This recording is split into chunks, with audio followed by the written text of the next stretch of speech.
Welcome back to the GameSpot stage here at E3 2016. Tomorrow night I'm now joined by Dominic Butler, the lead game designer on Tom Clancy's Ghost Recon Wildlands. Thank you so much for joining us. Thank you for having me. It's a big name. Tom Yeah. Clancy's Ghost Recon Wildlands. Exactly. But it's a game we're very proud of. Yep. Does it have a shorter name, like internally? Just Wildlands? Just Wildlands, yeah. Yeah. That's normally how we I don't even think that acronym would work. No, I don't know how that... Yeah, it would be unpronounceable, I think. But yeah, Wildlands is the easy way to go. So what are you showing off at E3 this year? So E3 this year, in fact, well, start with E3 last year. We brought the game, we unveiled it for the first time and kind of brought the dream of what Ghost Recon could be, what that evolution could be. And then this year we're super happy because we're able to put it into fans' hands. So even like last year we had the behind closed doors demo and it was kind of VIP invite only. And then now we've got it there. It's on the booth. It's open to the public. We've got it at the UB Lounge. We've got hundreds and hundreds of people lined up, and the feedback has been incredible. Right. Because with something like this, you work on it for so long. The game's been in development for almost 4 years now, and you kind of keep it for yourself, and then you show the world. You're not sure. First reception was great, and then obviously as people have questions, okay, it looks great, but what's it going to be like to play? Sure. And then they put their hands on it, and it's great. It's the one restriction that we have, I guess, is it being E3. We've got a limited amount of time with people, and that's the bit that is the only I wish you could play it as much as we do. This is the build that we've taken from the floor. This is the build that we play every day, and we put it bluntly, we didn't have time to build like a sort of bespoke E3 demo. We took a slice of the game, brought it with us to E3, and knowing the fun that we have with it and the opportunities we see every day, seeing players get to play that's the kind of the big thrill, and that's something we're going to bring back to the guys in the studio. That was my... Oh, sorry. I was going to say, obviously, Ghost Recon's a historic franchise, and it's been kind of in and out of the limelight. So a lot of people may want to know, like, what is the makeup of the team that is working? I know we talked earlier, and you have a lot of like classic Ghost Recon devs on the team. So for people, for fans of the series, like absolutely. Well, what we have is the game is being led out of Ubisoft Paris, and I mean Ghost Recon, it holds a special place in Ubisoft's heart. It's one of those like old franchises, like you said. It kind of comes and it goes, and then it comes back again, and every time it does, we try to bring something new. We try to see like what could we do to make it different, but still retain that tactical military shooter, still retain the DNA, what makes it Ghost Recon. And really, because the team makeup, more than anything else, we've got a lot of guys on the team. These are the ex-Future Soldier guys. These are the guys that have been working on it since for 10 plus years, so they know the brand better than anyone. We've got other support teams, but they're coming in to help those guys who really know what Ghost Recon is. And for quite a long time, several games in fact, we've been wanting to make it bigger and bring those tactical options to the open world, but we've been limited, right? But mainly by tech limitations more than anything else. And now, leveraging the power of these current generation consoles, leveraging the power of the current generation PCs, we're able to bring those tactics with the co-op, with being able to play with your friends, that whole sensation, that freedom of choice to the open world, where it just feels like a natural fit, right? It's no longer this linear corridor. Say, okay, let's do a mission where we're going to attack this place at night in the rain. We're going to drop in behind enemy lines. We're going to wait for the guards to be kind of doing different patrols. And we're going to avoid the spotlights and go in and extract the thing. Or the big explosive ending to the chapter. And, these kind of things that we used to set up typically when we were building games like that. Now we put that into the players' hands and we say, okay, you've got to get this guy. It's up to you. And we give you the options. We give you the tools. And like I was saying before, it can seem a little bit limiting sometimes when it's kind of coordinated demo, but when we've got 20 minutes per person, it's hard to get to show you all those options. But with items and tools and the drone we see here, and the drone has its own bespoke progression system, the players got their own progression system, offering tons of different, it's not even new ways to play, it's more like you can express yourself through the gameplay and just play the way that you want, right? And that's the thing I think that's really important for us. I mean, from a game design level, where do you even start?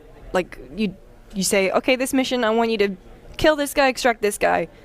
Where do you go from there? Where do we go from there? Well, it actually starts earlier than that, where we look at building a world first, right? And we know we have an experience that we want for the player in terms of like kind of an overall creative direction.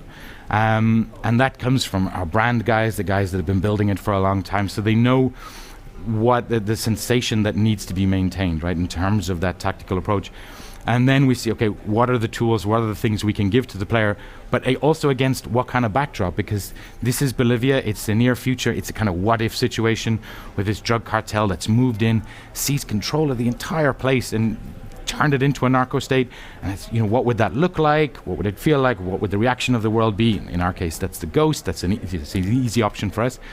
But we build this world with this kind of intertwined systemic ecosystems. It's not just a geographical thing, it's the traffic, it's the civilians, it's the rebel forces, it's the Santa Blanca, how they've taken over these places, what was a village, what was a mining center, and then using that not just for a kind of visual theme, but also for gameplay opportunities, right? Because if you're attacking like a mining quarry or a base that's on a hill or something that's out in the salt plains, those things offer widely different challenges, not just in terms of like the story says I've got to extract this guy, but even if you just kept it as extract this guy, putting it in those different situations wildly changes the gameplay. So it kind of starts before all of that, and then we try as much as possible to leave it open and to avoid having kind of let's say a sense of playing it wrong. We don't want to have that there's a wrong way to play this game.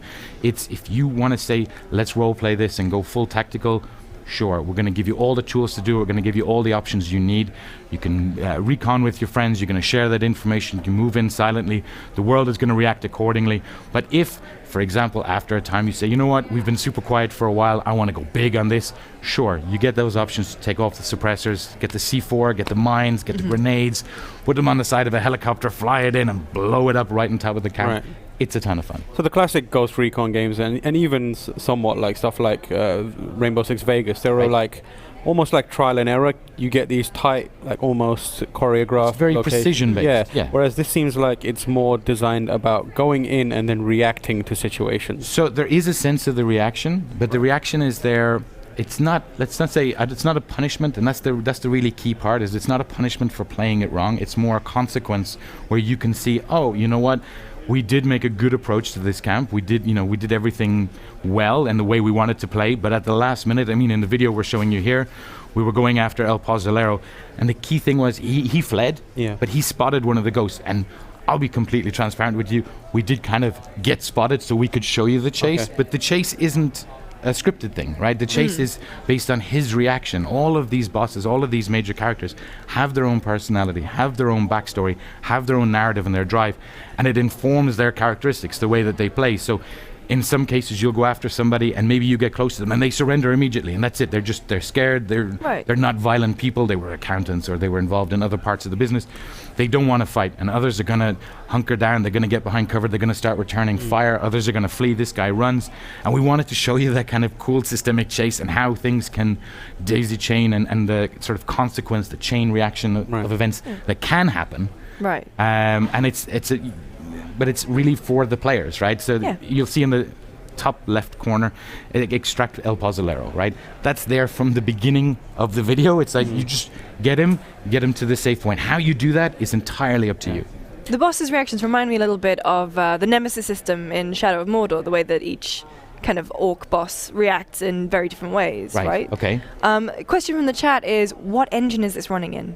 So this is running our own proprietary engine with all our own internal tech. It's a version of Anvil Next system that we have built some of our games on quite successfully, and we're very happy with it, but it's all in-house stuff. Yeah. Okay. In terms of story, the Ghost Recon games, like I'm trying to remember back the previous like Advanced Warfare stories and that kind of thing. I can't for the life of me remember them. I remember a series of missions, whereas with this it seems like you're making an effort to try and tell a story. You've got Bolivia, you've set up this narco state kind of thing. Yep. Is there an increased emphasis on telling like a narrative story with an arc, and kind of you have these ghosts behind enemy lines? They seem kind of isolated from the rest of the world, and it's Absolutely. I mean, you want to feel that threat, right? You want to feel a little bit like you are that spec ops. You are dropped in behind enemy lines. You do have a CIA handler who's going to be giving you some information along the way, going to be able to coordinate a little bit with the outside world, but you're there by yourself, you know, and you're having to do it like those guys have to do it. When they're doing missions like this, they kind of have to rely on their expertise, the fact that they can fly and they can drive and they can pick up any weapon. That's the thing that these guys really do, and they have to be able to adapt to that situation. They have to kind of seek out opportunities, identify threats, and act on that, right? And that makes for fantastic gameplay from our point of view, because it's a bunch of opportunities. It's a big toy box, and without saying, you know, no, don't do this, or you have to do this, or okay, you want to approach this camp, you have to do, you know, take out these 2 guards, then disable the alarm, then do this, then do that. Just the way you wish, right? And there's no wrong way to play. We saw in the E3 demo 4-player co-op. Yep.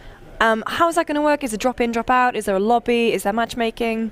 So we're not talking too specifically about the way we connect with other players. For sure, the important thing I'll just kick it off with is that the game is playable in solo and up to 4-player co-op from the beginning to the end, and we make no differentiation between I started in solo, so now I can't join co-op, or vice versa.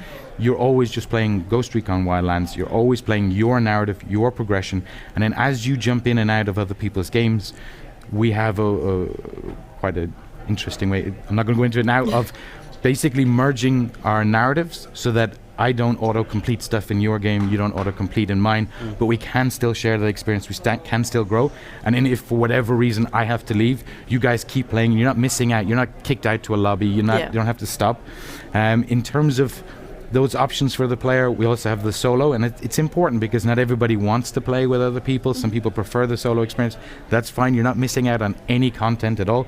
You will be supported by 3 AI teammates, and those guys, it's necessary, right? Like the Spec Ops guys that we talk to, we got, you know, still serving guys and retired guys and different military authorities, and every time they reinforce the fact that there's no lone wolves. There's no way to do this by yourself. So you're going to need that support. That's reflected in a kind of elevated difficulty in the fact that it's a really dangerous world. You need extra fire support, or if you go down, to be able to revive you, or vehicle support, all of those things that you would have with friends. You're not going to miss out with the AI teammates. Can you control the AI teammates in any way? You give them some direction. It's interesting you mentioned earlier about the kind of more precision-based, you know, like door entry stuff, right? Let's plan this and let's mark charges here and you wait for my mark and then you go. We don't want to have that kind of micromanagement. It's totally fine. It's a ton of fun. I love playing those games. But for our world where we kind of embrace the chaos a little bit more, and a little bit more can happen, we wanted to leave it open and make it a little bit less directed. So you give them basic orders on me, attack, retreat, hold, but you use that same communication system when you're playing with friends. So it's not like I'm learning to control the AI. It's the way I talk to the team. You don't have to adapt it. Exactly. The ghosts themselves, are they defined characters? Like, are they speaking and having their own personalities, or are they more for like customization? No. So in terms of customization, real quick, from the beginning, you get to make the ghost your own, right? So in terms of race and gender and equipment and loadout and everything that you're taking into the field with you, you customize all of that. And then you can upgrade and adapt that as you discover more tools and options. Like what we're showing at E3, you've got, it's quite a basic sort of starting loadout that doesn't overwhelm you with a ton of options, right? But that's going to grow, you're going to adapt, and you're going to build the kind of tool set that you like. In terms of the ghosts themselves, they all have very distinct personalities. They're all completely voiced. They're talking to each other. They're commenting on stuff that's happening in the world. They're commenting on things that you've affected by your gameplay in the world, because it's a large systemic world. So depending on what you do, the world kind of reacts to that, and they then can comment on those reactions, right? So as the Santa Blanca starts to put punishment on the locals because you're fighting and you're trying to fight back against these guys, you can have the ghost commenting about this. You've got regular communication with the CIA and that kind of stuff. So it is something that, again, we don't have time to show now, but it's absolutely there in force. Thank you so much for joining Thank us. you for having me. When are we able to play Tom Clancy's? Ghost Recon Wildlands will be released on March 7th, 2017. All right. Awesome. Thank you so much. Thank you, guys. And of course, for more E3 coverage, don't go anywhere. Stay tuned to GameSpot.com.